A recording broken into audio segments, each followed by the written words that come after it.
Bayangkan, kamu hidup di era Victoria. Kamu seorang perempuan muda yang tinggal di kota. Seluruh halaman majalah berbisik, wanita sejati adalah yang berbadan ramping. Kamu ingin kurus dengan cara yang cepat dan instan. Tapi kamu tidak tahu caranya. Lalu, ada seseorang yang memberimu sebuah pil, kecil, tidak berbau, dan hambar. Hanya sebuah butiran asing yang katanya bisa membuatmu lebih cantik. Tapi kamu tidak tahu, di dalam pil itu ada sesuatu yang hidup, sesuatu yang tidak pernah kenyang, sesuatu yang tumbuh dan bergerak di antara ususmu. Kamu tidak sedang menurunkan berat badan, kamu sedang dimakan dari dalam. Apakah kalian siap? Matikan lampu dan selamat menikmati kisah satu ini.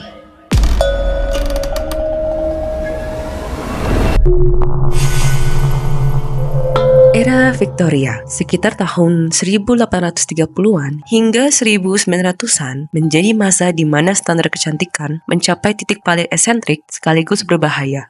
Dalam masyarakat yang terobsesi pada penampilan luar, ideal kecantikan justru terinspirasi dari kondisi fisik orang yang menderita tuberkulosis, yang saat itu dikenal dengan nama consumption.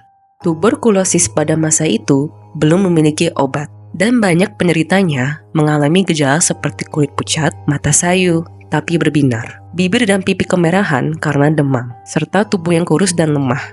Aneh, tapi nyata. Gejala penyakit ini dijadikan patokan kecantikan. Seorang wanita dianggap memesona jika terlihat lemah, seperti akan pingsan kapan saja.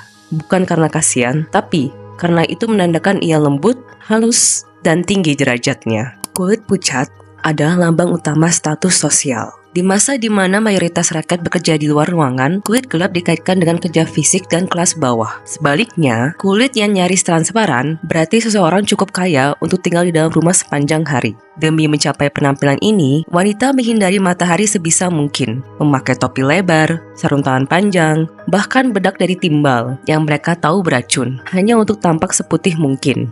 Mata besar dan berbinar dianggap sesuatu yang luar biasa cantiknya. Cahaya lilin membuat pupil tampak lebih besar. Dan efek ini dianggap sangat menggoda.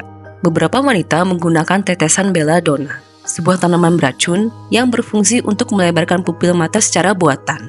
Nama belladonna sendiri berarti wanita cantik dalam bahasa Italia, karena penggunaannya untuk kecantikan meski berisiko maut. Meski bisa menyebabkan kebutaan, demi tampilan mata rusa yang memelas, mereka rela menanggung resikonya.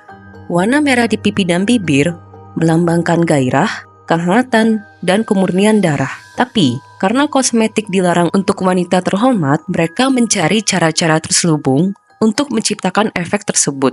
Sebagian menggigit bagian dalam pipi mereka atau menampar wajah sendiri. Sementara yang lain menggunakan bahan kimia berbahaya seperti sinabar atau karmin untuk mewarnai bibir dan pipi mereka. Tubuh kurus, bahkan hingga tampak ringkih, adalah puncak ideal kecantikan. Wanita yang terlalu sehat dianggap terlalu aktif dan tidak cocok dengan citra lembut yang diagungkan. Maka, banyak dari mereka secara sukarela menjalani kelaparan jangka panjang, membatasi asupan air, dan mengenakan pakaian berlapis meski cuaca panas. Semua itu agar tubuh terlihat kecil, rapuh, dan nyaris menghilang.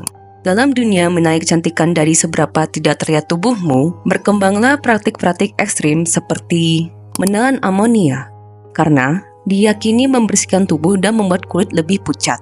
Padahal, amonia bisa merusak lambung, ginjal, dan menyebabkan muntah darah.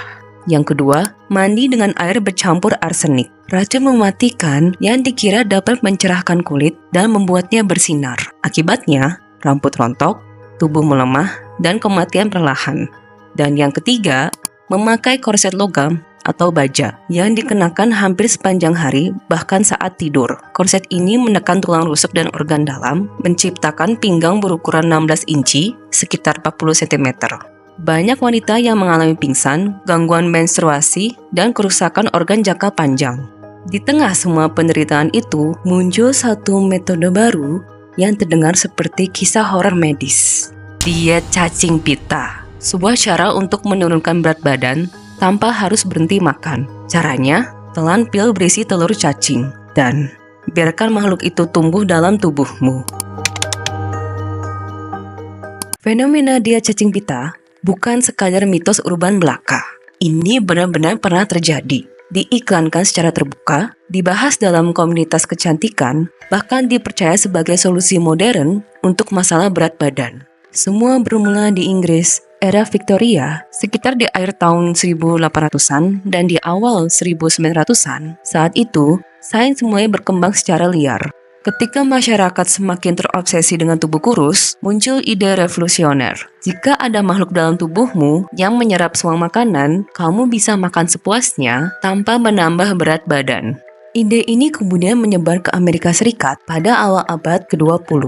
Di sana, industri kecantikan melihat peluang emas. Majalah-majalah wanita mulai membuat iklan mencolok seperti "Eat whatever you want and still lose weight", disertai ilustrasi wanita ramping berpose anggun. Pil yang diklaim berisi telur cacing pita dipasarkan layaknya suplemen diet. Tidak ada regulasi yang jelas, tidak ada label peringatan. Bahkan, beberapa dokter tidak secara terbuka menentang praktik ini, selama pasiennya membayar dan tampak puas dengan hasilnya. Dengan kemasan menarik dan janji cepat kurus, produk ini dijual seperti kosmetik. Cara kerjanya tidak pernah dijelaskan dengan detail. Efek sampingnya sengaja diabaikan. Bagi banyak wanita masa itu, menjadi kurus berarti mendapatkan banyak peluang, cinta, pekerjaan, dan status sosial. Jika harus memelihara parasit dalam tubuh demi itu semua, maka itu dianggap harga yang layak dibayar. Cacing pita, atau dalam bahasa ilmiahnya, Taenia, adalah jenis parasit yang hidup di saluran pencernaan manusia dan hewan. Dalam konteks diet ekstrim ini, telur cacing pita dimasukkan ke dalam pil kecil yang dilapisi agar tidak hancur di lambung. Setelah mencapai usus halus, telur akan menetas dan berkembang menjadi larva, lalu tumbuh menjadi cacing dewasa.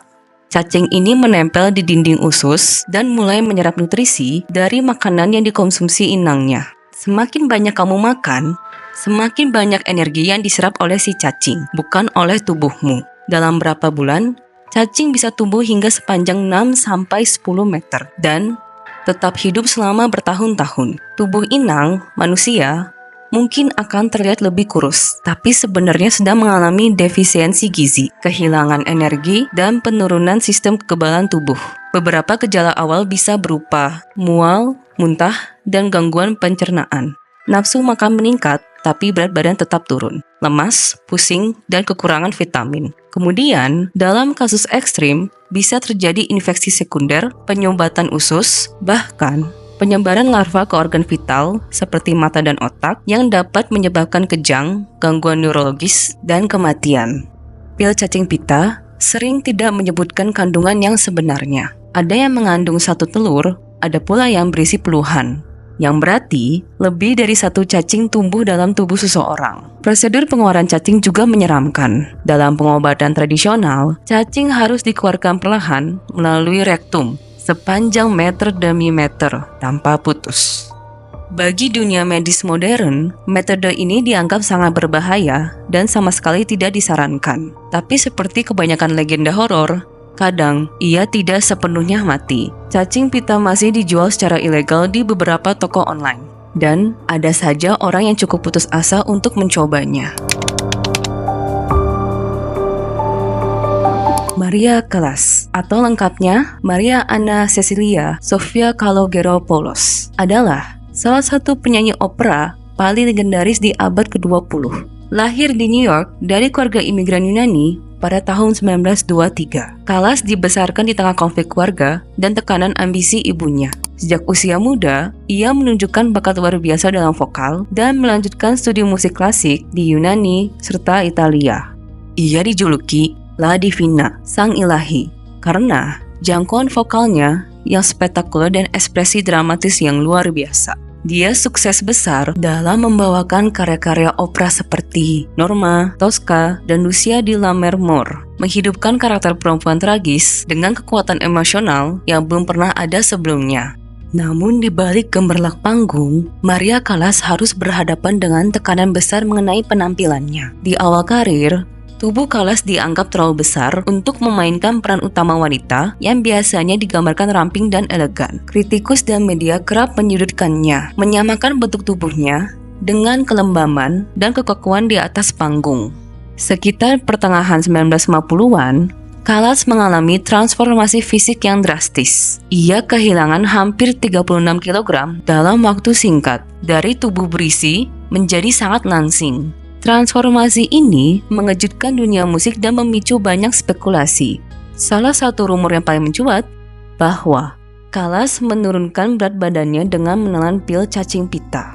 Meski tidak pernah dikonfirmasi secara resmi, teori ini terus hidup karena perubahan tubuh Callas sangat mencolok dan terjadi dalam waktu relatif singkat. Bahkan dalam beberapa wawancara, Callas sendiri mengakui bahwa perubahan fisiknya memengaruhi kualitas suaranya, dan ia merasa kehilangan sebagian kekuatan vokalnya setelah menjadi kurus. Di satu sisi, ia meraih banyak peran yang sebelumnya tidak tersedia baginya. Tapi di sisi lain, ia juga kehilangan sebagian kesehatannya, kestabilan emosional, dan pada akhirnya harus menghadapi tekanan dari industri hiburan yang terlalu fokus pada penampilan. Maria Callas menjadi simbol nyata bagaimana dunia seni, terutama perempuan di dalamnya, dipaksa untuk bertransformasi secara fisik demi memenuhi standar yang seringkali tidak manusiawi. Namanya kini tetap dikenang bukan hanya karena suaranya yang abadi, tapi juga karena tragedi di balik pencapaian itu. Topik tentang dia cacing pita tidak hanya menghantui sejarah, tapi juga menjadi inspirasi dalam budaya populer modern, mulai dari film horor, fiksi ilmiah, hingga karya seni eksperimental. Contohnya, The Ugly Stepsister. Film ini mengangkat dongeng klasik Cinderella dari sudut pandang yang gelap dan menyimpang, yaitu sang saudari tiri yang selama ini dianggap jelek. Tokoh utama, Elvira, adalah gadis muda yang terobsesi menjadi cantik seperti saudari tirinya yang ramping dan anggun. Namun, obsesinya bukan hanya soal penampilan. Ia ingin merebut cinta sang pangeran, apapun taruhannya. Dalam masyarakat fiktif yang terobsesi pada standar kecantikan ekstrim, Elvira dipaksa menjalani serangkaian prosedur mengerikan. Hidungnya dipatahkan dan dibentuk ulang, gigi dicabut paksa, bulu mata palsu dijahit ke kelopak matanya. Bahkan, ia dipaksa menelan telur cacing pita sebagai metode pelangsingan tubuh. Seiring waktu, tubuh Elvira mulai berubah, bukan hanya secara fisik, tapi juga mental. Obsesi, rasa iri, dan ketakutan akan penolakan perlahan memakan dirinya hidup-hidup.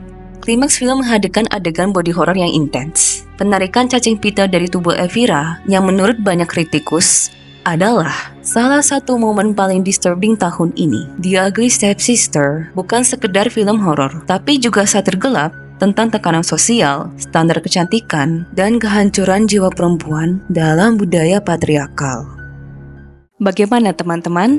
Apakah kalian tertarik untuk mencoba pil cacing pita ini? Aku Moren, dan ini adalah Moren no Kaidan. Jangan lupa subscribe my YouTube channel, karena kisah-kisah berikutnya bisa datang dari mana saja, bahkan dari sekitarmu.